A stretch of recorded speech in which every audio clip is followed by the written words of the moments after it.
Siguiente programa mixto contiene elementos de lenguaje, salud, sexo y violencia que solo pueden ser escuchados por niñas, niños y adolescentes bajo la supervisión de sus madres, padres, representantes o responsables.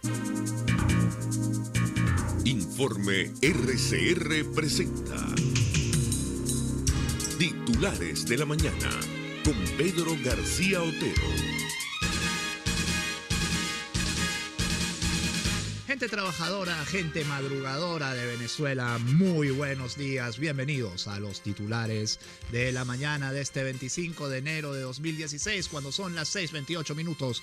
Reciban el saludo de Jaime Nestares en la dirección general de la estación, de Javier Pereira Díaz en la gerencia de información y opinión, de Claudia Camperos en la gerencia de producción, de Lady Mar de Andrade, Yureana Villarreal, Marilia García y Leonel Espinosa en la producción, de Jackson Vargas en la coordinación de información, de Pablo Rondón y el Nacho Muñoz en los controles, y de quien les habla Pedro García Otero, @Pedro García en la red social Twitter y también en Periscope, desde donde ya reportan sintonía desde Calgary, Canadá, Mentor, Ohio, el Maracaibo en el estado Zulia, Tenerife en España, Doha, Qatar, Carolina del Norte, Panamá, desde todos los lugares del mundo donde la diáspora venezolana se informa de lo que pasa en su país a través de RCR 750M, por supuesto también desde Caracas y desde la región metropolitana de Caracas. Todos juntos, ustedes y nosotros, @prensa RCR, @RCR 750, porque lo bueno une. Este programa puede ser escuchado y visto en la www.rcr.tv, en la www.telenavegante.net y dentro de un rato en las páginas Hay Caracha, Tu Guarapo en Venezuela 1 y Venezuela El Punto, que gentilmente lo reproducen. También puede ser escuchado en Radio Cristiana 21 en Valera, Estado Trujillo, que lo retransmite en vivo. 25 de enero de 2016, como ya les decía, última semana de este mes de enero. Y bueno, la información de fin de semana pues muy variada.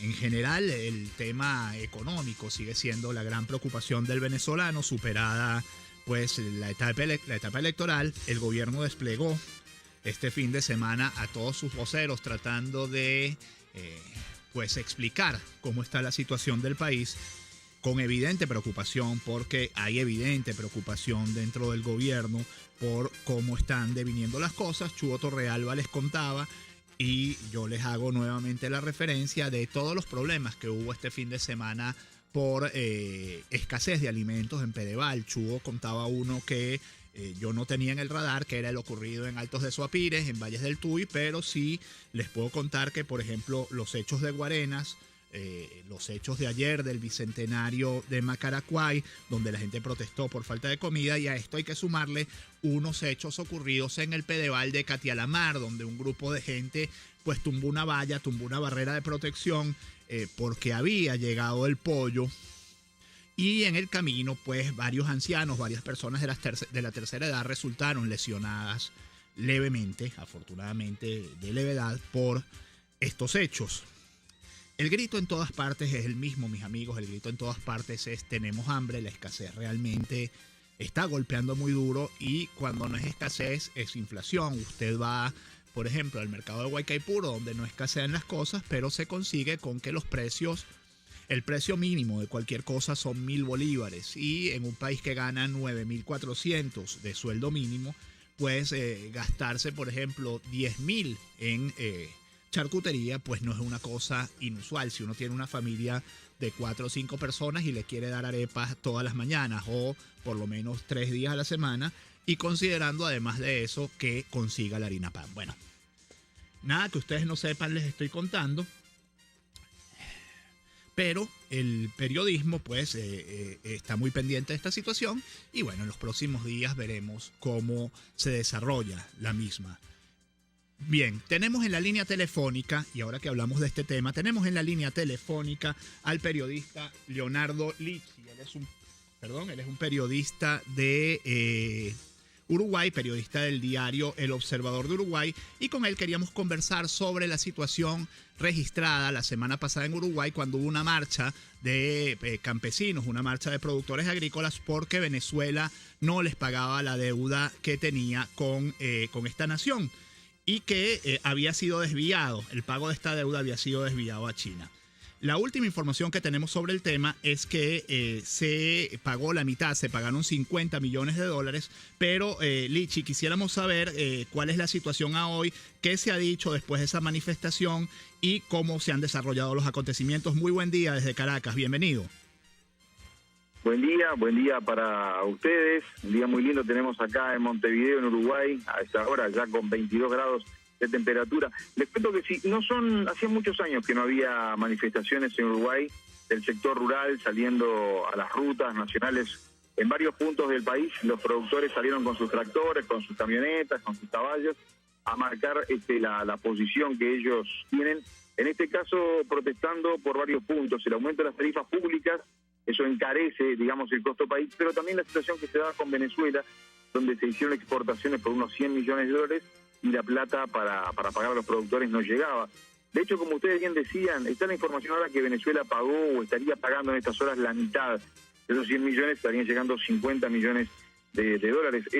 Había bastante malestar del gobierno también haciendo incesantes gestiones para que Venezuela pague, porque los productores de Uruguay digamos que cumplieron con su parte de vender, básicamente son productos lácteos, ¿no? Leche en polvo, aunque el acuerdo es por otro tipo de productos también.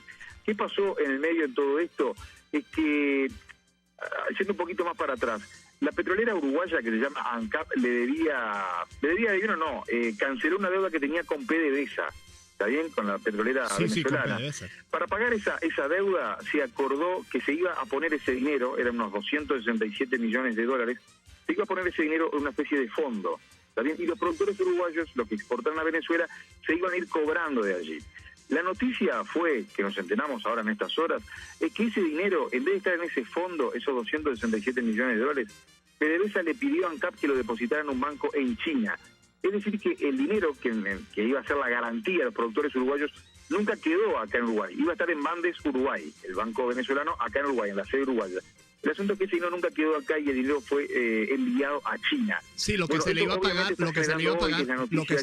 mucho malestar, sobre todo entre la oposición, legisladores de la oposición y el gobierno, porque ese dinero nunca debió haber salido para China, más allá de que es legal el pedido de PDVSA que le pide a ANCAP que le haga el depósito en determinado banco internacional. Así están las cosas a esta hora. Leonardo, ¿cómo se toma o cómo se asume en Uruguay el hecho de que Venezuela, que es un país en teoría pues rico, un país petrolero, dependa de Uruguay para alimentarse y más grave es que no le pague, pues? Bueno, son cosas distintas, ¿no? Uruguay es un país exportador neto de alimentos, o sea, básicamente Uruguay lo que hace a todo el lado lo que vende es alimentos, más allá de los problemas políticos que pueda tener cada país. Acá llama la atención que Venezuela no pague, porque uno cuando hace negocios parte de la buena fe de las dos partes.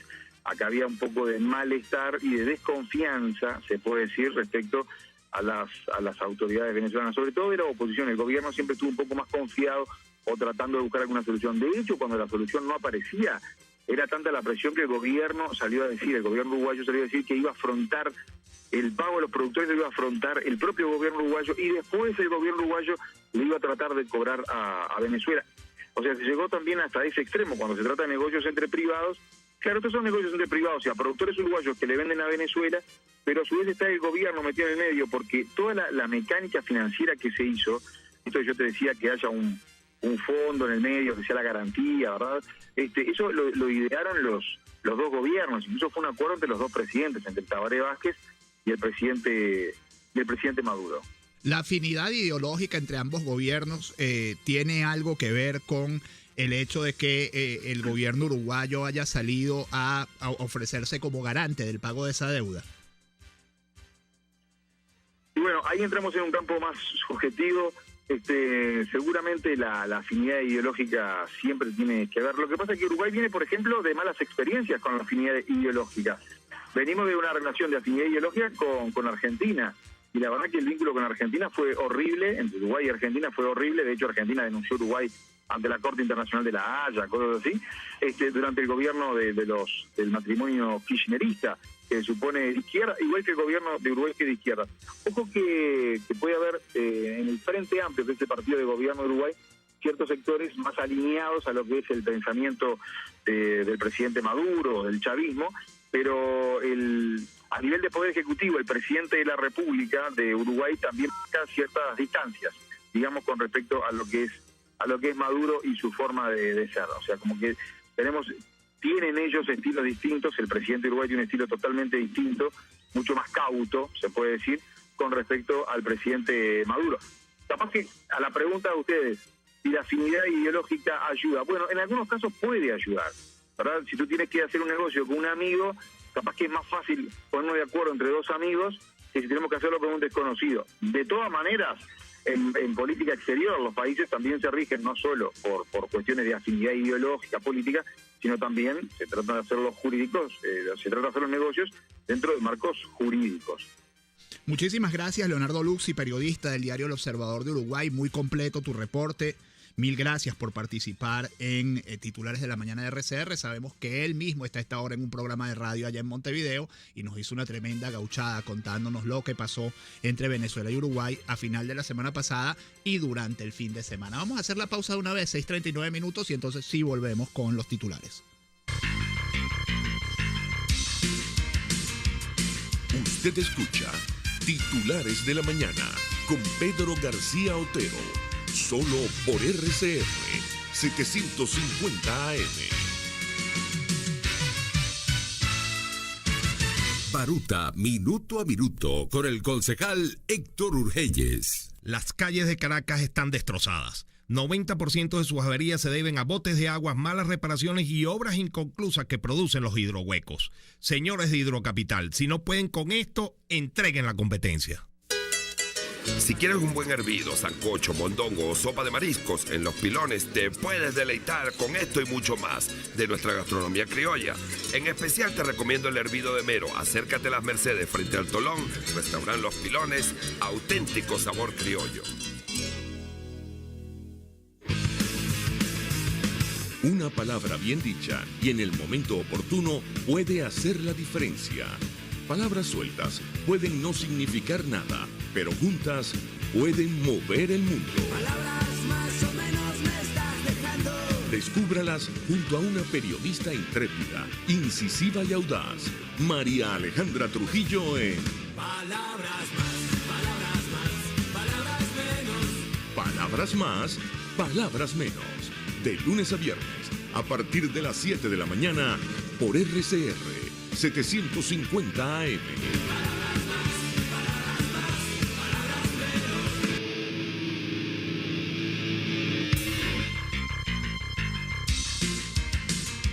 Estás escuchando Titulares de la Mañana con Pedro García Otero, solo por RCR 750 AM.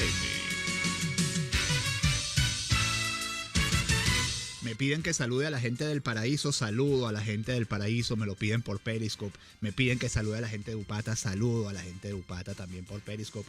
Me piden que salude a la gente de Weston en Florida, saludo a la gente de Weston en Florida a través de Periscope. Continuamos leyéndoles las informaciones en Titulares de la Mañana y vamos a leerles primero algunos de los mensajes que envían ustedes por la red social Twitter. Nos dice Abraham Martínez: por muy racional y pacíficas que sean las personas, un estómago vacío rompe barreras físicas e ideológicas. Cuidado, es lo que dice Chuo Torrealba, el hambre no razona, y eso es un refrán muy antiguo. Sergio Llenua nos dice: uruguayos ingenuos y chinos alcahuetes. No, los chinos cobraron y los que quedaron sin cobrar fueron los productores uruguayos. Jorge Sánchez nos dice: buenos días, señor Pedro García Oda, apenas en escuchar las triquiñuelas que el gobierno hace con el dinero. Somos maulas internacionales, no puedo estar más de acuerdo. Nos dice AD: horror en Callao, Tumeremo y Gran Sabana, un degollador hace de las suyas. Ganadero Luis Ramón Vázquez fue ultimado por el AMPA, vamos a estar pendientes de esto.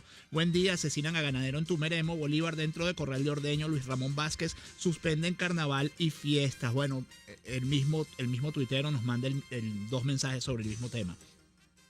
Emel Pérez nos dice: buen día muchacho, muy grave la situación, a punto de estallido, no hay comida y el gobierno justificando su ineptitud. Y nos dice Sunepin Parques, Parque del Este celebra su semana aniversario con despidos masivos. Esta es justamente una nota que está en El Estímulo, ese es su titular, y nos dice: un grupo de trabajadores de Imparques, entre ellos personal del Parque Generalísimo Francisco de Miranda, Parque del Este, denunció ante la Inspectoría del Trabajo una ola de despidos masivos de manera fraudulenta e injustificada. Es un grupo que forma parte de los 135 trabajadores de Imparques que han sido votados desde esta institución desde diciembre por distintas razones, denunciaron dirigentes sindicales a El Estímulo. Y la inamovilidad laboral, bien, gracias. Principal titular de 2001, diario 2001, ni la hora dan las empresas expropiadas. Relacionamos con lo de Uruguay. El ministro de Comercio Exterior, Jesús Faría, aseguró que algunos de los sectores estatizados no producen positivamente, exceptuando la banca pública y CanTV. Y eso está en veremos. El Visisturis anunció que el Ejecutivo se reunirá este martes con industriales de la construcción. Y el titular de la derecha nos dice: universidades buscarán en la Asamblea Nacional revisión de sus finanzas. La rectora de la UCB, Cecilia García Rocha, informó que hoy presentarán su presupuesto ante la comisión especial que analiza su situación. En tanto, el Nacional tiene como principal titular una información preocupante: impugnaciones de diputados están paralizadas en el TCJ. El máximo tribunal no ha solicitado información al Consejo Nacional Electoral, que es el primer paso para verificar las supuestas irregularidades en la elección de 9 parlamentarios, 6 de la MUD y 3 del PSUV en los estados Yaracuy, Aragua, Falcón y Guárico. Y hay una frase de José Peña Solís, expresidente de la Sala Electoral: me parece que saben que no van a encontrar nada, por eso se tardan. No solo deben evidenciarse las irregularidades denunciadas, sino que además hay que tener tienen que tener un efecto determinante en la elección. Si hay diferencias holgadas entre los candidatos, no se puede anular la elección. Quizá no hay suficientes pruebas y solo se le quiere dar largas a esto.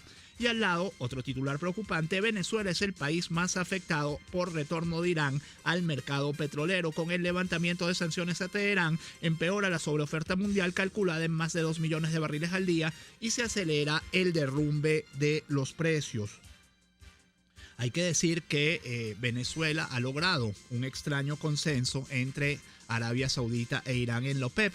Es que ambos se niegan a la reunión de emergencia que está convocando el país para febrero, por dos razones muy diferentes. Arabia Saudita, el poder del petróleo a nivel mundial, o uno de los dos poderes del petróleo a nivel mundial, porque el otro es Rusia, que ayer anunció también, Rusia, el aliado de Venezuela, ayer anunció también que había llegado a su máxima producción petrolera. Pues no quiere hacer un recorte de producción porque quiere sacar del mercado al petróleo de esquistos de Estados Unidos, que es mucho más caro de producir. Irán, por supuesto, no quiere reunión de la OPEP porque no quiere que después de un montón de años de sanciones económicas le impidan bombear todo lo que pueden bombear. Y Venezuela, bueno, con sus 120.000 trabajadores de PDVSA, con el rancho en el que han convertido a PDVSA, pues produciendo 2,4 millones de barriles diarios de petróleo.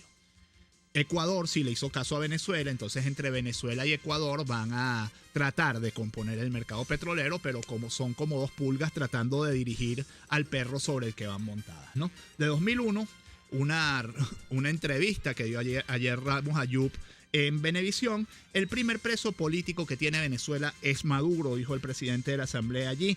Ramos Ayub opinó este domingo desde la sede de la Asamblea Nacional que debería haber la prohibición de la reelección presidencial. Sin embargo, aclaró que las reformas constitucionales no deben promoverse en momentos de crisis. Criticó que el expresidente Hugo Chávez hizo una constitución a su imagen y semejanza, ya que a su parecer era un autócrata, y aseguró que la actual crisis del país se debe a consecuencia de un sistema demencial. El parlamentario aseguró que el primer preso político que tiene Venezuela es Maduro, debido a que las fuerzas parciales que están dentro del propio chavismo le impiden ejercer el poder. Nicolás Maduro está atrapado en un proceso del que no puede escaparse, dijo. Asimismo, consideró que el actual presidente es la cola o la última etapa de un proyecto que él no inventó. Estimó que Venezuela se ha hecho famosa por sus cifras negativas y dio como ejemplo que probablemente la deuda externa esta cifra no puede ser, esté en 25 mil millones de dólares, quisiéramos nosotros. Asimismo, señaló que países como Bolivia, Ecuador, Nicaragua y Cuba crecen con plata venezolana. Les leo información de La Patilla, trancan principal de Macaracuay porque no hay comida en el Bicentenario. Les contaba además de las situaciones en Altos de Soapire, en Catialamar y también en Guarenas Guatire, en 2 sitios, en el Pedeval y en el Central Madeirense que está en Guatire. Una protesta se realizó este domingo en la avenida principal de Macaracuay. Manifestantes cerraron la calle y pidieron que vendieran comida en el Bicentenario. Vecinos informaron a través de la red social Twitter que funcionarios de la GNB llegaron al lugar. El Nacional nos dice que el regreso de Irán al mercado petrolero acentuará el déficit de divisas en Venezuela. Analistas calculan que el barril de la cesta nacional debería ubicarse en $80 para poder pagar deuda externa e importaciones. Esto es lo que tiene llenarse de compromisos cuando a uno le va bien económicamente, y cuando las cosas no te van tan bien, pues sufrir. Somos como el rico, pues, que como el tipo que se gana la lotería, y después de que se gana la lotería no solo se gasta todo lo que ganó, sino que además pues se endeuda. Entonces luego le bajan los ingresos, y al bajarle los ingresos se encuentra, bueno, como decía aquel economista, pues si la marea está alta, no se sabe nunca quién está desnudo. Cuando baja la marea es que se da cuenta se da cuenta la gente de quién está desnudo dentro de la playa. Oposición anuncia puerta a puerta para hacer frente a crisis económica. La Alianza de Oposición anunció este domingo que ampliará puerta a puerta las consultas iniciadas por el Parlamento de mayoría opositora para encarar la crisis económica que afecta al país. Nosotros planteamos hacer lo que ya se inició en la Asamblea Nacional, consultar a todos los actores sociales, gremiales, académicos, científicos y políticos, y construir no solo un recetario, sino un compromiso, dijo el secretario ejecutivo de la Mesa de la Unidad Democrática, Jesús Torrealba. Torrealba escribió en la red social Twitter que la táctica es sencilla pero poderosa y eficiente. Desde la Asamblea Nacional, ser caja de resonancia de la Venezuela que lucha, denunciando ineficiencias y corruptelas y construyendo soluciones, y desde la calle retomando el puerta a puerta, el casa por casa, el cara a cara con el pueblo. Se trata, añadió, de acompañar al pueblo en su lucha para defenderse de la crisis, realizando en barrios y urbanizaciones jornadas médico-asistenciales, buscando medicinas y llevándolas a donde son requeridas con urgencia. También haciendo en los sectores más pobres ollas comunes, financiadas por la solidaridad de todo el barrio, para que por lo menos ese día cada habitante del sector tenga por lo menos una comida caliente, manifestó. Y así estamos, ¿no? Así estamos, así está Venezuela, lamentablemente, recurriendo a la olla común, como el Chile de los 80. Por cierto, en las antípodas ideológicas los resultados son iguales. Esos son los resultados que dan los extremismos. Marcha en la frontera para exigir que se abra el paso binacional, nos dice Runrunes. Personas vinculadas al comercio formal, industrial, aduanero y comunidades en general marcharon el sábado 23 de enero en el municipio Bolívar, San Antonio del Táchira, para hacer un llamado al gobierno nacional y exigir que de manera urgente se tomen las medidas necesarias para abrir la frontera entre Colombia y Venezuela. La marcha fue convocada de manera independiente por los diversos sectores afectados por el cierre de la frontera, quienes caminaron en los alrededores de la redoma El Cementerio en San Antonio y expresaron que se encuentran con sus empresas quebradas, que no se consiguen alimentos para las familias, ni siquiera los que se dan a través de los programas sociales del gobierno, y que las pérdidas son irreparables, por lo que consideran que de seguir el bloqueo al paso binacional será imposible recuperar sus negocios. 2 o 3 titulares de salud para continuar. Nos dice runrun.es que la malaria en Venezuela alcanzó récord histórico en 2015. La malaria alcanzó una estadística histórica en 75 años con la notificación de 136.402 casos contabilizados en 2015, lo que representa un aumento de 52,6% con respecto a 2014, cuando se registraron 89.365 casos. La Sociedad Venezolana de Salud Pública y la Red Defendamos la Epidemiología informaron que con respecto al quinquenio 2010-2014 hubo un incremento de 135% de la enfermedad en el país. En 2015, para la semana epidemiológica número 52, hubo 1.380 nuevos casos autóctonos y la incidencia parasitaria acumulada anual fue de 445,4 afectados por cada 100.000 habitantes. ¿Será esto lo que llaman los chavistas defender los logros? Hay que defender los logros, defender el legado, será el legado, ¿no? El regreso al país palúdico que tuvimos hasta la década de los 40. Nos dice además el Nacional que se sospecha que hay 404.000, escuchen esto, porque aterroriza. 404.830 casos de Zika. Se calcula que de la introducción del virus en Venezuela se produjo en julio de 2015. Desde esa fecha hasta diciembre de 2015 ocurrieron 1.158.820 casos de fiebre aguda. Son las mismas fuentes. La Sociedad Venezolana de Salud Pública y Redefendamos la Epidemiología informó que se suman 404.830 casos febriles agudos en exceso en las últimas 30 semanas que se presumen son Zika. Se calcula que la introducción del virus en Venezuela se produjo en julio de 2015. Desde esa fecha hasta diciembre de 2015 ocurrieron 1.158.820 casos de fiebre aguda. De estos, 318.820 son reportes en exceso. En las 2 primeras semanas de 2016 se notificaron otros 136.010 casos de fiebre aguda, de los cuales 76.010 no son esperados. Titular del Universal: profanan el panteón de los sacerdotes de la catedral. Esto es una noticia, bueno, es que esto parece cuentos de la cripta realmente, como está este país el día de hoy. Profanan el panteón de los sacerdotes de la catedral. Casi la mitad de las tumbas del cementerio del sur se han visto afectadas. Es una nota de Delia Meneses del Universal que nos dice: las acciones de saqueo y profanación que desde hace varios años han venido afectando a casi la mitad de las tumbas del cementerio general del sur perjudicaron esta vez el panteón de los sacerdotes canónigos de la catedral, ubicado allí desde que el Camposanto fue fundado. El capellán del cementerio general del sur, diácono Germán Machado, explicó que el nivel de los destrozos fue grande y que casi todas las tumbas de ese panteón están profanadas hacia lo profundo. Algunas lápidas tenían hasta 4 puestos hacia abajo. También profanaron el panteón de las hermanas franciscanas. Bueno, hay 2 tipos de profanadores: los paleros y lo que llaman los mineros, que buscan piezas, dientes de oro en los cadáveres. Y uno se pregunta, el señor Jorge Rodríguez, que está a cargo, bueno, lo de está a cargo es un decir, de la administración de ese cementerio, porque es el alcalde de Libertador y ese cementerio es dependiente de la alcaldía de Libertador, ¿tendrá algo que decir al respecto? El que se la pasa haciendo programas, que si la política en el diván, haciendo corte y pega y encontrando, hallando conspiraciones. Chicos, ¿será que puede hallar a los que han profanado la mitad, que se dice fácil, la mitad de las tumbas del cementerio general del sur? 6:54 minutos, un último titular: asesinan a Expran de Margarita en discoteca donde la DJ era Rosita.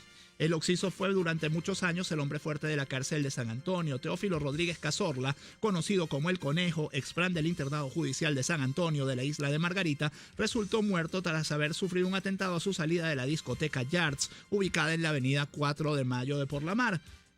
Los hechos ocurrieron en horas de la madrugada de este domingo, cuando alias El Conejo se retiraba de la discoteca en la que se presentaba un espectáculo amenizado por la vedette Jimena Araya Rosita, y en esta oportunidad era la pinchadiscos en el centro nocturno. Conejo es recordado por una foto que se tomó con la ministra Iris Varela en una actitud muy amistosa y con los perritos en los brazos en la cárcel de San Antonio de Margarita, un hombre acusado por el narcotráfico, y Rosita, Jimena Araya, cónchale, uno ya está pensando que es como la reportera del crimen. Ustedes no sé si se acuerdan de la reportera del crimen, aquella serie de los 80 que protagonizaba Angela Lansbury. Bueno, donde se presentaba Angela Lansbury, la reportera del crimen, pues allí había un muerto. Entonces Rosita está más o menos pues de ese mismo tenor. 6:56, se me fue el programa. Hasta aquí, titulares de la mañana, que este lunes 25 de enero sea todo lo que ustedes esperan de